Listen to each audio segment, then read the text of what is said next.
丸くによる福音書です。1節ずつ30節から37節までの御言葉です。그곳을 떠나 갈릴리 가운데로 지날새 예수께서 아무에게도 알리고자 아니하시니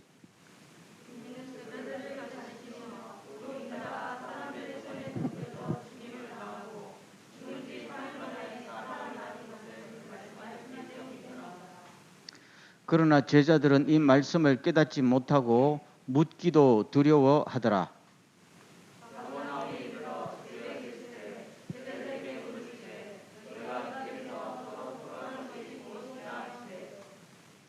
그들이 잠잠하니 이는 길에서 서로 누가 크냐 하고 쟁론하였음이라.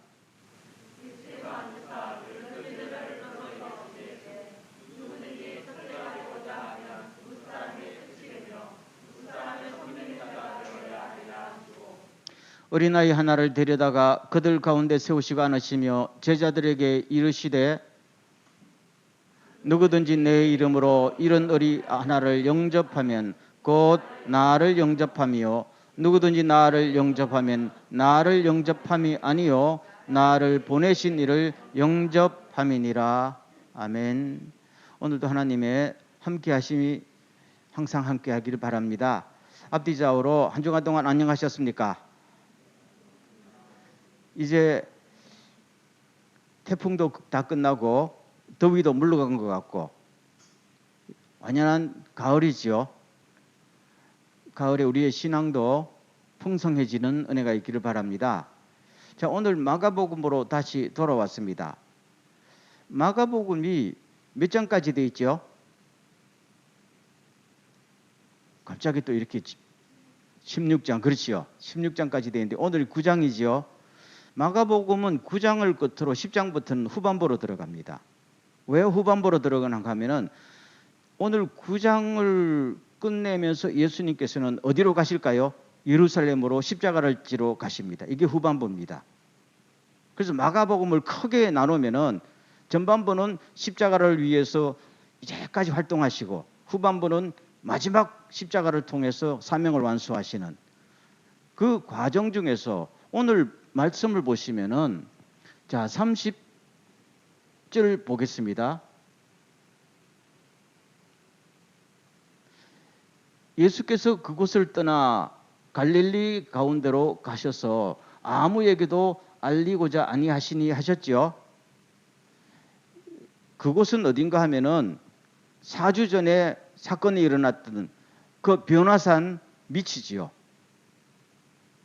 귀신들 아이로 거쳐주셨던 그 많이 모였던 그 장소를 떠나서 이제는 다시 주님의 근거지가 있는 가버나움으로 돌아오셔서 아예 숨으신다 이 말입니다. 여기 보면은 아무에게나 알리지 않으셨다는 말입니다. 왜 사역을 중단하시고 제자들하고만 시간을 보냈을까? 그것은 바로 십자가를 지기 전에 제자들하고만 꼭 시간을 보내고 싶었던 겁니다. 왜요? 제자들을 집중 교육해야 되기 때문에.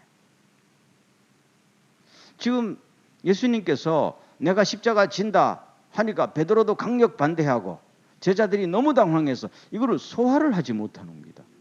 그래서 시간을 내서 십자가를 왜 져야 되는지 의미와 결과와 모든 것을 차근히 설명해주고 함께 길을 떠나기를 원합니다. 근데 이럴 때에 무슨 사건이 일어나는가 하면은요. 가버나움으로 오는 길에 무슨 사건이 일어났어요? 제자들 사이에 말싸움이 벌어진 겁니다. 왜 싸움 벌어졌어요? 누가 크냐 이 말입니다. 누가 가장 크냐 이 말입니다. 헬라 말로는 메가라는 말 썼어요. 메이존이라는 비교급서 메가라는 말 알지요?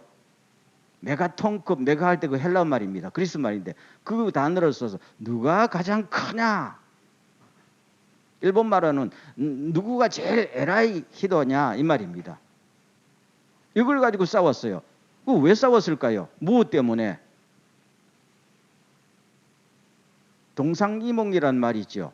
예수님은 십자가 지러 가는데 이 사람들은 예루살렘에 올라가면 예수님이 임금이 된다라고 믿었거든요. 근데 예수님은 내가 가서 십자가를 진다고 그래도 이게 무슨 의미인지 몰랐어요. 왜 몰랐는가 하면은 십자가가 뭔지 알지도 못했으니까. 그럼 오로지 제자들이 예수님을 따라다니는 근본 이유가 뭡니까? 이분이 출세하면 우리도 출세한다.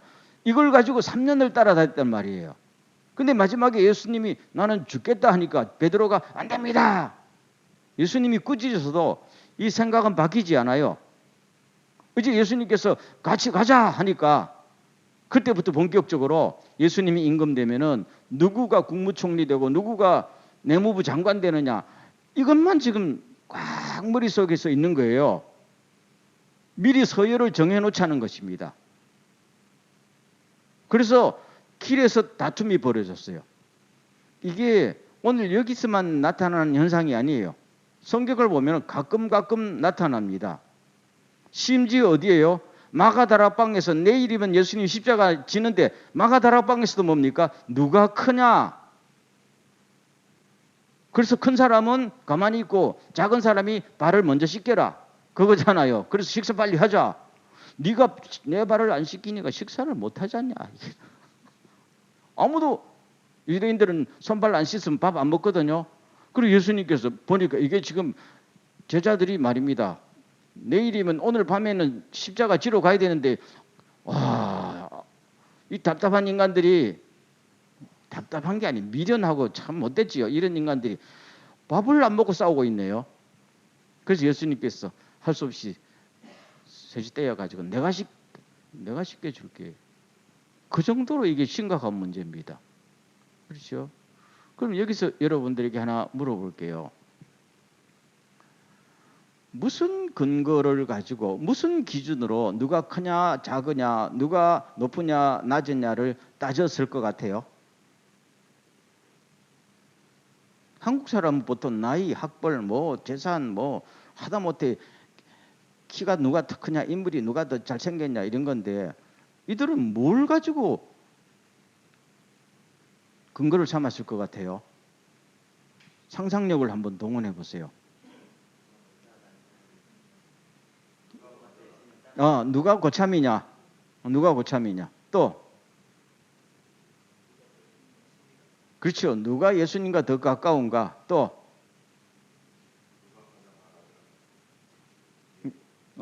누가 똑똑하냐? 그렇죠. 많이 있었을 거예요. 기준이 하나만 아니었겠죠. 누가 더 일을 많이 했느냐 뭐 이런 것도 있었고. 그래서 예루살렘에 가서 예수님이 임금이 되면은 딱딱딱딱 서열을 정해서 미리 싸움을 피하자 하는 건 좋은 이야기야. 근데 예수님께서 집에 도착한 다음에 다 아시지만 뭘 가지고 싸웠냐? 누가 높으냐 가지고 싸웠습니다. 그렇게 대답했단 말입니다. 참 누가 높으냐 누가 크냐 하는 것은 인간의 본능입니다. 그렇죠? 본능이라는 것은 교육을 받든지 훈련을 받든지 이건 없어지지 않는다는 이야기예요. 본능이라는 것은 없어져요? 없어지지 않는다는 이야기예요.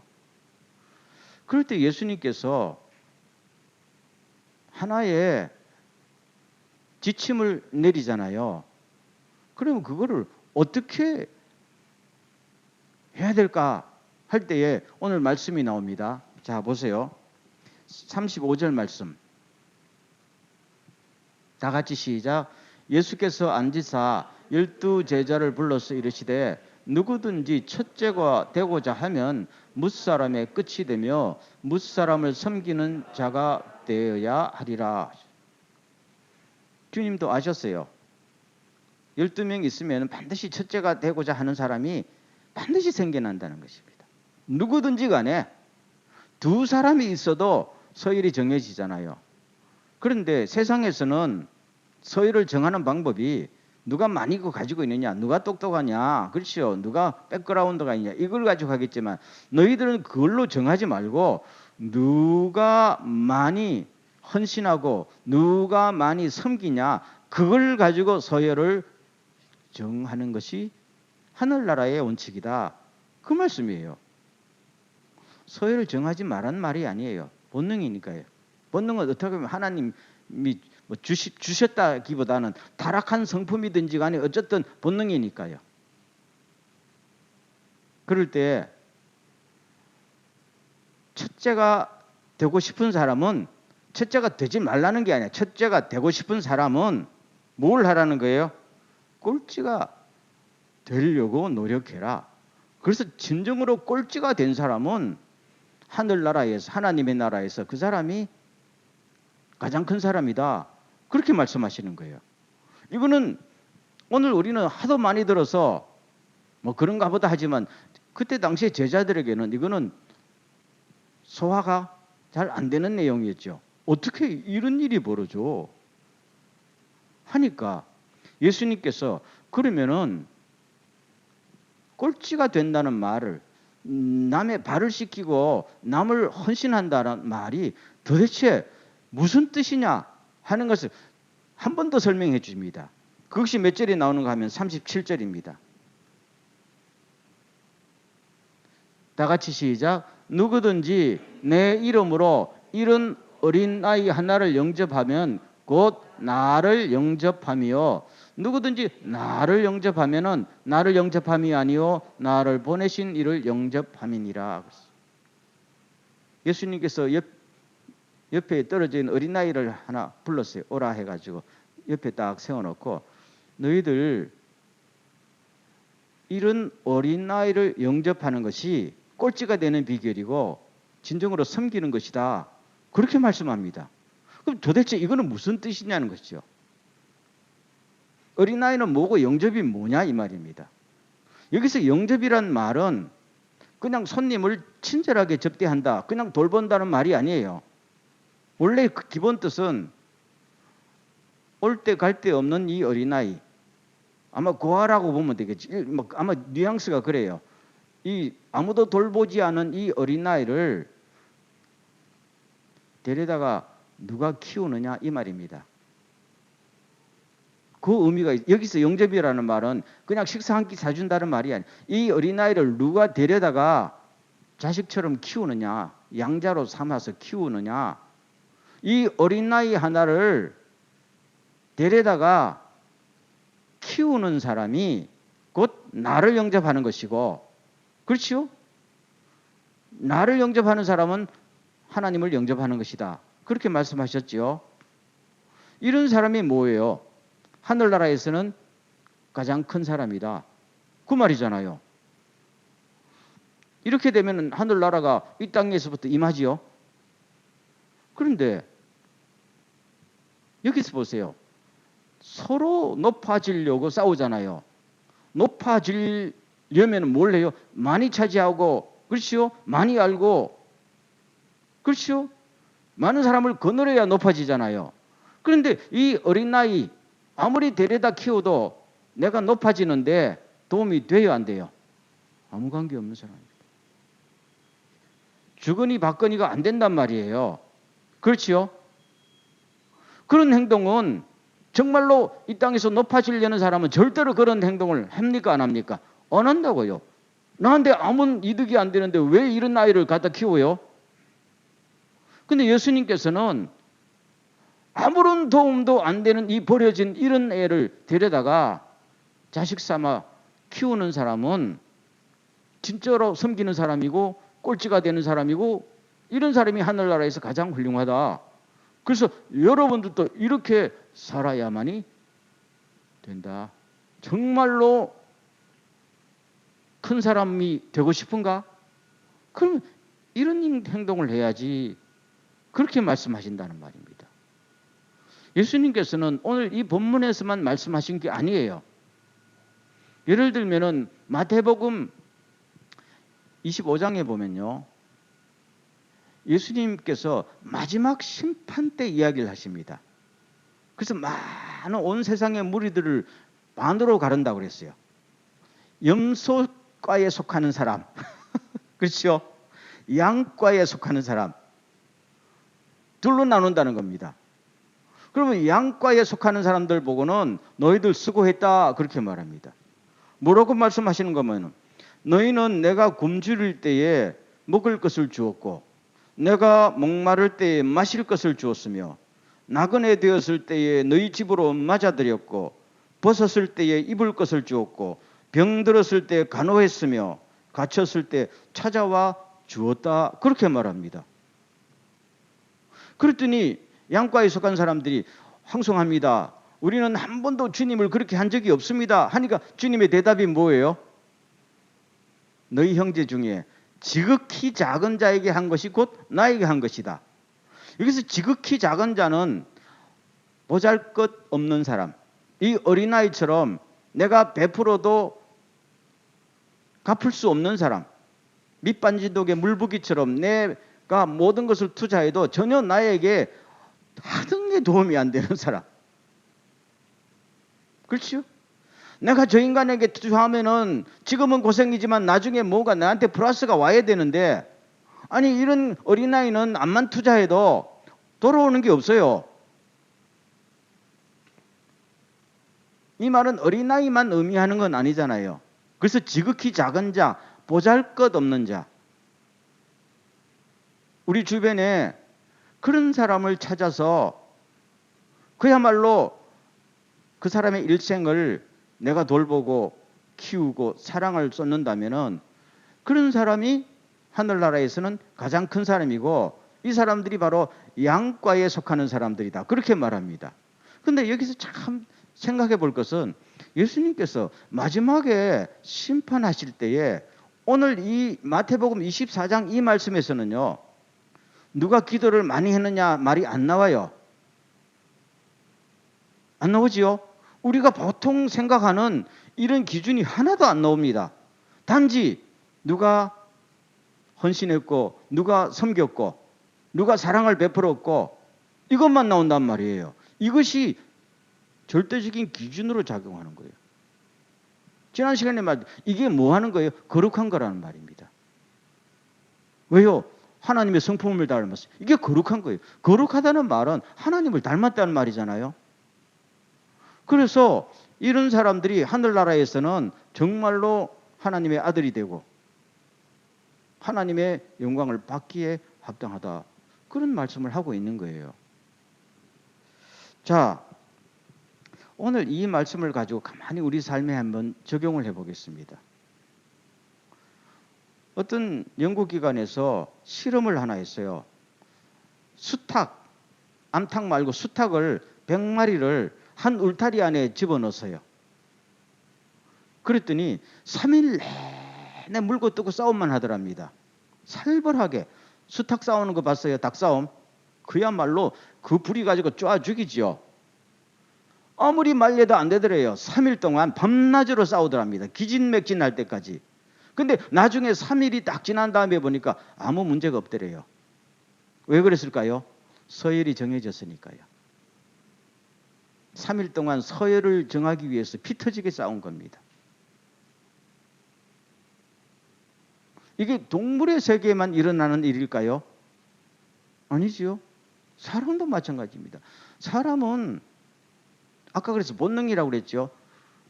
이 사회 속에서 살면서 누가 높으냐 낮으냐 이 서열 싸움이 얼마나 치열합니까? 이게 없는 데 있어요? 존재하지 않아요.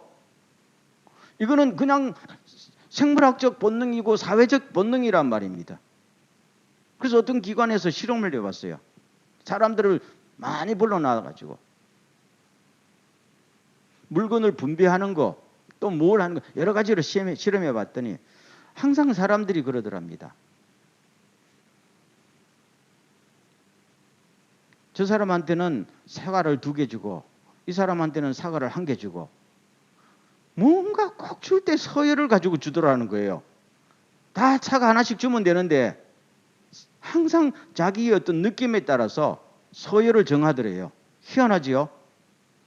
그럼 자기 마음속에 서열이 있는 거예요. 저 사람은 뭔가 말을 잘하니까 2개 주고 저 사람은 인물이 있으니까 3개 주고 저 사람이 힘이 세 보니까 4개 주고 이런 무언의 서열을 서열을 다 싫어하면서도 딱 행동할 때는 서열을 짓더랍니다. 본능이잖아요. 그래서 그 결론이 뭔가 사람은 서열을 싫어한다. 그렇지만 절대로 서열을 깨뜨리지는 않는다. 이 결론을 도출해냈다는 거예요. 그래서 제가 이거는 생물학적 본능이자 사회적 본능이다. 사람들은 갑질하는 것을 되게 싫어해요. 갑질이 문제가 되잖아. 그렇죠? 그런데 그렇지만은 백화점에 가보면요. 갑질한 손님을 VIP 대접합니다. 왜요? 그 사람을 했다가는 백화점이 장사가 안 되잖아요. 일반 고객이 10배, 100배를 팔아주니까요. 그렇죠? 그럼 사회라는 게 갑질하는 손님 꼴보기 싫다고 백화점에 오지 못하게 해야죠. 그런데 갑질하는 손님 한 명이 일반 고객 100명을 담당하면은 갑질은 그냥 수용하는 거예요. 이게 현 사회의 모습이에요. 그렇죠? 그러면 주님의 말씀은 뭔가 하면요. 이런 나쁜 의미에서 서열이 아니야. 좋은 평화를 위해서 서열이 필요하다는 겁니다. 왜요?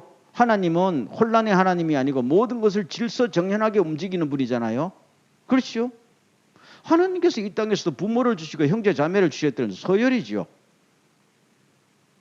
형이 먼저예요? 동생이 먼저예요? 당연히 형이 먼저이지요. 높낮이가 아니고 서열이라는 겁니다. 서열. 그렇죠? 제가 늘 하잖아요. 순서 우선순위라는 겁니다. 필요해요? 안 해요? 필요합니다. 하나님이 제일 위에 계시는 거죠. 서열이잖아요. 그렇죠? 그렇다면 이 서열을 매기고 서열을 운영하는 방식이 누구 거를 빼앗고 차지하고 이걸 가지고 매기는 것은 일반 이 세상이라는 겁니다. 그러니까 이런 서열이 매겨질 때는 마음에 상처가 있고 불만이 있고 아무도 행복하지 않잖아요. 누구는 노예가 되고 누구는 주인이 되면 안 되잖아요. 그게 아니고 하늘나라는 이 서열을 어떻게 매기고 어떻게 운영하는가 하면은 누가 어린아이를 영접할 수 있느냐. 그렇죠? 그리고 이 땅에서 하늘나라를 보여줘야 될 때가 교회잖아요. 그럼 교회라는 거는 높낮이는 없지만 서열은 있다 할 때 누구는 앞에 서서 열심히 일을 추진해 나가고 또 누구는 도울 수도 있는 거잖아요. 그러면 누구가 리더십을 발휘하느냐 할 때 그 리더십은 야, 저 사람 학벌 좋다더라 이게 아니고 인물 좋다더라 말 잘하더라 이게 아니고 누구가 누구의 발을 제일 잘 시키느냐 진심을 다해 시키느냐 누구가 아무 대가도 나의 명성에 도움이 안 되는 일도 주님을 바라보고 하느냐 이거죠. 아까 말했죠. 누구든지 내 이름으로 이 어린아이를 영접하면 아멘. 이 말은 그 어린아이를 어떻게 생각하라는 겁니까? 예수님처럼 생각하라는 겁니다. 예수님이 나에게 보내신 나의 사명이라고 생각하고 그렇게 섬기는 사람을 서열 1번으로 하라는 겁니다. 그러면 이 땅에 뭐가 일어나요? 평화가 있고 상처가 생기지 않아요. 아멘. 이걸로 세상을 뒤집으라는 겁니다.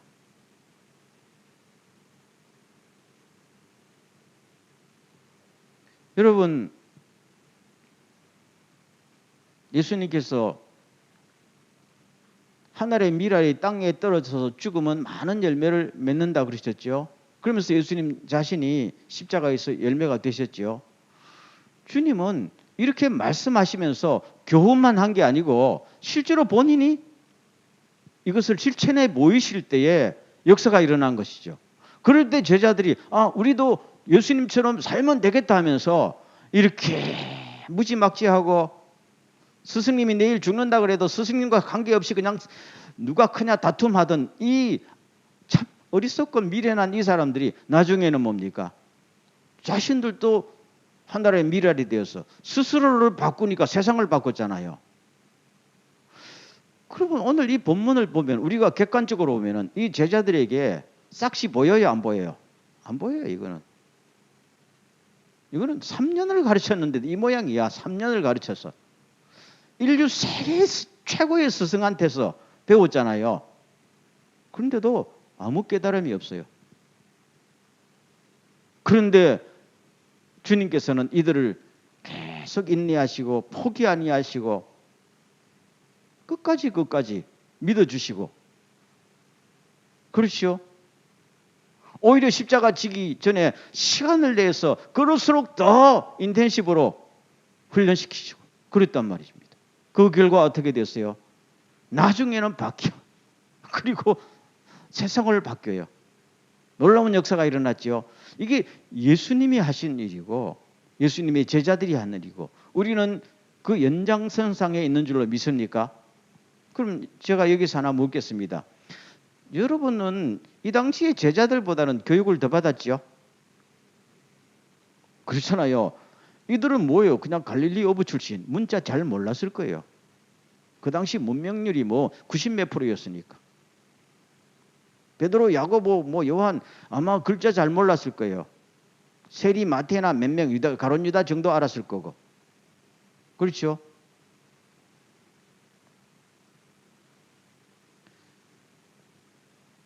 그런 사람이 변화돼서 세상을 바꿨다면 우리는 못할 이유가 전혀 없다. 아멘. 그래서 오늘 이 메시지가요. 오늘 단순한 메시지가 아니고 오늘 우리들에게 도전하는 겁니다. 누구든지 예수 그리스도 안에서 생각만 바꾸고 방향만 바꾸면은 학벌에 관계없이 그렇죠. 배경에 관계없이 돈에 관계없이 누구든지 세상을 바꾸는 주님의 일꾼이 된다. 이것을 믿느냐? 도전하시는 겁니다. 믿습니까? 저는 믿습니다. 아마 여러분이 그렇게 생각할 겁니다. 야, 우리 뭐 몇 명 모여서 이렇게 화려한 동경의 한복판에서 뭘 할까? 하면 안 되는 것이고, 그러나 우리가 믿음을 가지고 주님, 그렇게 덜 떨어진 제자들도 세상을 바꾸고 로마를 복음으로 정복했다면은 지금은 그보다 더 쉬울 거 아니에요? 못할 이유가 뭡니까? 그럼 딱 조건이 하나 있어요. 뭐예요? 누가 미랄이 되느냐는 거죠. 실제로 누가 그렇게 살 수 있느냐 그 말입니다. 오늘 교회들 안에서 보면요. 싸움이 일어난 이유가 뭐예요? 딱 그거예요. 누가 크냐. 신앙생활 수십 년 해도 늘 마지막에는 누가 크냐 이 싸움이더라고요. 제가 말을 좀 심하게 했습니까? 아니시요. 이거는 암만 기도해도 안 고쳐지고 설교를 1년 내에 수백 번 들어도 안 고쳐지더라고요. 그런데 결국에는 예수님은 이거 안 고쳐지면은 하늘나라 이 땅에 이룩하는 거 안 되잖아요. 주님은 십자가 지신 다음에 하늘로 올라갈 테고 여러분들이 나의 대리자가 되어서 이 세상을 해야 되는데 그 말입니다. 결국 자신들이 바뀌어지고 세상을 바꿨지요. 그럼 오늘날 또 우리 보기에는 변하지 않고 끝까지 가는 것 같아도 그러나 우리 눈에 안 보이게 변하는 부분이 있다는 것을 믿으시길 주의 이름으로 축원합니다. 그렇다면 우리도 그냥 큰 욕심 가질 거 없어요. 우리 삶 속에서 하늘의 미랄처럼 살겠습니다. 그게 어려운 거냐? 어렵지 않아요. 재산 팔고 다 팔라는 게 아니고 아주 심플합니다. 아주 작은 행동부터. 그럼 오늘부터 가만히 생각해 보세요. 나에게 별로 도움이 안 되는 사람부터 좀 사랑을 쏟으면 안 될까요? 내가 저 사람한테 식사 대접하면 나중에 또 나한테 대접해 줄 거야 라는 그런 감이 드는 사람은 일단 놔두고 그런 사람도 제외하면 안 되죠. 그런 사람 평상적으로 만나지만 그래도 가만히 보면서 내가 저 사람한테 식사 한 끼 대접해 줘도 저 사람 나한테 아마 해줄 돈 없을 거야 할 때는 한번 시도해 보라고요. 이게 어려워요? 어렵지 않잖아요. 그럼 한번 하게 되면은 나중에 또 한번 할 수도 있는 거예요. 그러면서 누구를 경험해요? 주님을 경험하잖아요. 이걸 경험하게 되면은 나중에는 할 수 있어요. 우리 사고방식이 어릴 때부터 항상 기브 앤 테이크가 아니면 움직이지 않은 세상이잖아요. 그래야 이 세상에서 무시당하지 않고 살아가잖아요. 무시당하면 너무 힘들지요. 무시당하지 않으려니까 차지하고 심지어 빼앗고 밟고 올라가잖아요. 그런데 우리의 국적은 어디에 있습니까? 하늘에 있는지다. 빌립보서 3장 20. 너희들의 국적은 하늘에 있는지라. 아멘. 우리는 하나님의 아들이잖아요. 다시 한번 생각해 보세요. 우리가 나중에 지금도 하나님의 자녀로 살지만 하나님의 앞에 탁 가서 옛날 세상에 살 때를 생각해 보면은 아이고, 내가 그때 왜 그렇게 높낮이 가지고 피 터지게 싸웠을까? 부끄럽지 않을게요? 그럴 생각 안 듭니까? 부끄럽습니다. 뭐 젊을 때는 몰라서 그렇다 치고 나이가 이제 40, 50 이렇게 넘어가면은 좀 알아야 될 텐데 늙을수록 더 싸우더라 그거 가지고 자존심밖에 안 남으니까. 하늘나라 가면은 누가 일 많이 했느냐 그보다 더 중요한 것이 누가 더 주님을 닮았느냐 이 기준이 더 중요하다 그랬죠. 누가 더 섬겼느냐. 일을 많이 하는 거하고 섬기는 건 좀 다른 문제 아니에요? 그렇죠? 일을 많이 해도 차지하고 명성을 높이고 이런 방식으로 많이 해도 주님께 소용이 없어요. 이름도 없이 빛도 없이. 바로 그거잖아요. 그런 일을 누가 많이 했느냐에 따라서 주님 앞에 부끄럽지 않게 설 수가 있다는 사실을 꼭 기억하십시오. 오늘 우리 크리스찬 공동체도 마찬가지입니다만 예수를 믿지만은 이 가치관이 너무 세상에 물들어 있기 때문에 아무리 설교를 수십 번 들어도 수백 번 들어도 제자들처럼 내일 예수님이 죽는다 그래도 그거는 죽는가 보다 하고 자기들은 또 밖으로 싸움 한단 말이에요. 이게 현실 아니에요. 그렇지요? 답답하지요. 이거는 설교를 듣는다고 될 문제도 아니고 기도를 많이 한다고 될 문제도 아니에요. 결국 이것이 쌓여서 나중에 오순절날 성령 받을 때에 바뀌었단 말입니다. 그러나 이 바탕이 되니까 또 성령님이 충만할 때 성령님이 역사하실 때 열매가 맺힌 것이죠. 그래서 우리는 어쨌든 하나님의 예수님의 이 교훈을 늘 마음에 새기면서 주여 오늘 또 내일 또 정말로 보잘것없는 사람에게 무를 손길을 뻗치는 사람이 되게 하옵소서. 그러면은 내가 이런 삶을 1년 살고 2년 살고 수십 년 살았다 합시다. 그러면 적어도 내 주변에 있는 한 사람은 바뀔 거 아니야?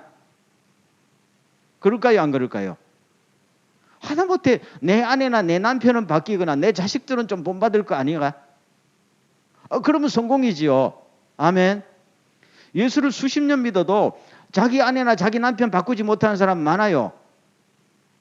자기 자식한테 존경받고 사랑받지 못하는 부모들 많아요. 그들 중에 목사들도 있고 장로들도 있고 권사들도 있어요. 당신은 교회 나가지만 나는 당신 같은 교회 나가기 싫어. 이런 사람들 많아요. 여러분 그게 쉬운 게 아니에요. 일을 많이 한다고 영향력이 있는 것도 아니에요. 큰 일을 한다 할지라도 사람을 바꾸는 거 아니에요. 아멘.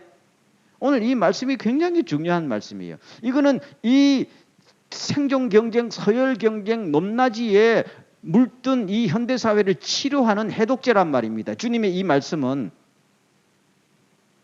가장 크고자 하는 사람은 꼴찌가 되는데 그것은 뭐라고요? 지극히 보잘것없는 사람에게 사랑을 베푸고 섬기는 것이다. 아멘. 그렇다면 오늘 우리 작은 공동체가요. 딱 간단해요.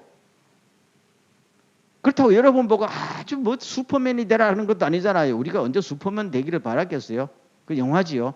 우리는 늘 세상 속에서 찢고 뽑고 사는 사람들이에요. 아니 슈퍼맨만 주님의 일을 한다 그러면 누가 이런 말씀을 믿겠어요? 이거는 아까 말한 갈릴리 어부도 할 수 있는 거야. 그렇죠? 누구든지 할 수 있는 거예요. 어려운 겁니까? 아니에요. 쉬운 겁니다. 물론 늘 우리 주변에 그런 사람이 있는 건 아니지만 그래도 가만히 생각해 봐요. 무슨 일을 할 때에 항상 우리는 받을 것 계산 정확히 하면서 사랑을 베풉니다. 그러면 그건 사랑이 아니지요. 거래가 되는 것이죠. 그러나 내한테 갚을 능력이 없는 사람에게 베푼다면 그거는 거래가 아니고 사랑이죠. 바로 그런 행동을 하는 사람은 천국에서 큰 사람이다. 만약에 오늘날의 교회 공동체 안에서 이런 가치관과 이런 문화가 정착이 된다면 교회는 얼마나 아름다운 것이 될까? 그렇죠? 교회를 바꾸면 세상을 바꾸잖아요. 오늘 우리들에게 이러한 깨달음과 은혜가 있기를 간절히 소원합니다. 심지어 사도 바울은 너희들 가진 것, 학벌 이걸 가지고 자꾸 우쭐대느냐? 그것은 죄악이다 그랬어요. 그런 말씀이 성경에 있을까요? 없을까요? 있어요. 제가 읽어드릴게요. 야고보가 했구만. 야고보서 4장 16절. 여러분은 지금 우쭐대면서 자랑하고 있습니다. 그와 같은 자랑은 다 악한 것입니다. 그렇죠? 왜냐하면은 주님이 다 주신 거잖아요. 주님이 주신 걸 가지고 주님 앞에서 자랑하면 안 되지요. 그냥 감사합니다. 제가 갈릴리 어부였는데요. 주님께서 저를 사람을 낚는 업으로 바꿔주신 것만 해도 참 감사합니다. 제가 뭐 공로를 세운 것이 있어요. 그러면 안 싸웠을 거 아니야.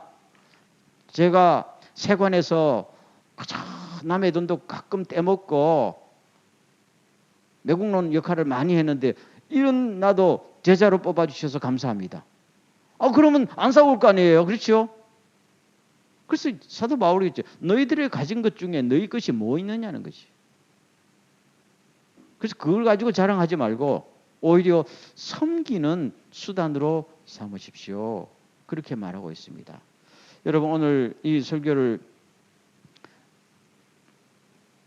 마치면서 예수님은 어디로 가셨다고 그랬어요? 예루살렘으로 이제 같이 가자. 그러셨거든요. 그래서 우리가 이 고비를 넘어야 된다. 이 삶의 태도를 바꿔야 주님과 끝까지 갈 수 있어요. 이런 은혜가 있기를 주의 이름으로 축원합니다. 예. 함통성 기도할 때예요. 주여, 우리가 이 미랄 공동체, 씨앗이 되는 공동체가 되어서 우리 주변에 있는 사람들에게는 정말로 올바른 가치관을 심어주는 역할을 하게 하여 주시옵시고, 또한 우리 모든 성도들이 이런 일에 쓰임받게 하여 주옵소서. 다 같이 한번 기도합니다.